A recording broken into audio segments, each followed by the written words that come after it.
நீங்க செங்கிப்பட்டியில விஜய்க்கு போடப்பட்டது 4000 நாற்காலி தான். நீங்க 15 நாளைக்கு ஒரு நாள் தான் அவர் வருவாரு. அதுல விஜய் பேசுறாரு, நான் மற்ற செய்திக்கெல்லாம் போக விரும்பல, அதிக நேரம் அவருக்கு செலவிட வேண்டியதில்லை. என்னை முடக்கி வைக்க பார்க்கிறார்கள். என்னடா முடக்கி வைக்கிறது? நீயே 15 நாளைக்கு வரண்டதான் பொதுக்கூட்டத்துக்கு வர்ற, நீ 15 நாளைக்கு வரண்டதான் வெளியில வர்ற, எங்க இருக்கன்னு கேட்க கூடாது. அப்புறம் நயினார் நாகேந்திரன் போய் சொல்ல ஆரம்பிச்சுவாரு, நயினார் நாகேந்திர மேட்டருக்கு போகக்கூடாது. நான் அப்படியெல்லாம் பேச மாட்டேன், அப்படியெல்லாம் பேசி எனக்கு பழக்கம் இல்லை. ஆனா விஜய் சொல்லுகிறார், கோபப்பட்டு சொல்லுகிறார், என்னை முடக்குவதற்கான சதி நடக்கிறது. என்ன சதி நடக்குது? நீயே மாசுக்கு ஒரு தான் வர்ற. மொத்தமா கட்சி ஆரம்பிச்சு 2024 ஆரம்பிச்சு parliament election no, by election no, ஸ்ட்ரெயிட்டா சீஃப் மினிஸ்டர் முதலமைச்சர் நாற்காலில தான் உட்காருவேன்னு சொல்ற. நீ எந்த தேர்தலில் நிக்க மாட்டீங்க சார். ஒரு ஊர்ல 500 பேர் இருக்கான்னு, 10 ஊர்ல 5000 பேரு. வேலூர்ல கூட்டம் நடந்தா கிருஷ்ணகிரியில இருந்து 100 பேர் போறான், உண்டா இல்லையா? கிருஷ்ணகிரியில கூட்டம் நடந்தா வேலூர்ல இருந்து 500 பேர் வருவான். இந்த கூட்டத்தை எல்லாம் நாங்க நிறைய பார்த்துட்டோம்.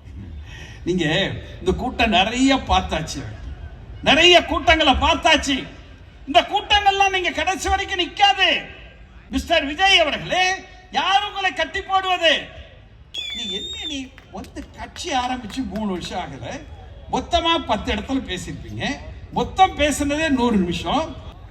நான் தனிப்பட்ட விஜய் அல்ல சார். ஒரு நடிகர் கட்சி ஆரம்பிக்க கூடாதா? ஆரம்பிக்கலாம்.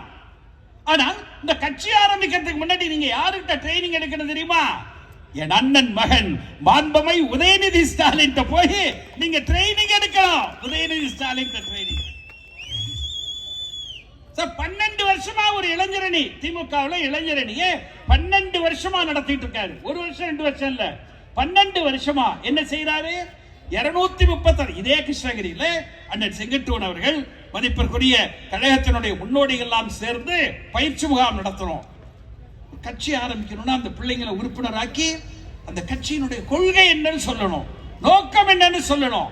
திமுக இருக்கிற இளைஞரணி பையனை பார்த்து கேட்டா சமூக நீதினா என்னன்னு சொல்லுவான், சமத்துவம்னா என்னன்னு சொல்லுவான், மதச்சார்பின்மைனா என்னன்னு சொல்லுவாங்க, மாநில சுயாட்சினா என்னன்னு திமுக இருக்கிற இளைஞரணியில சொல்லுவாங்க.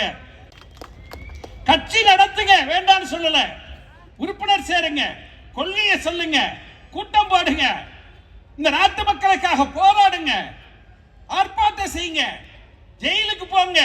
அதுக்கப்புறம் நீங்க முதலமைச்சரை பத்தி யோசிங்க. நாங்க என்ன இந்துக்களுக்கு எதிரியா?